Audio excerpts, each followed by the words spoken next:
సైనికులు ప్రజలు కుర్చీలు మడతబడతారు.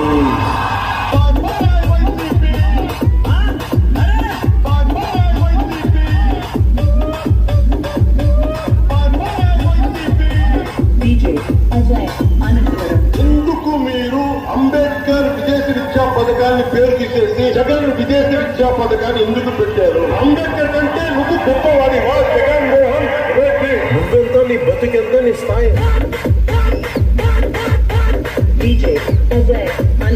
పదే పదే సిద్ధం సిద్ధం సిద్ధం అంటాడు. దేనికే సిద్ధం? జైలుకి వెళ్ళేదానికి సిద్ధం, జైలుకు పంపించేదానికి మీరు సిద్ధమా అని ప్రజలందరూ నేను అడుగుతాను.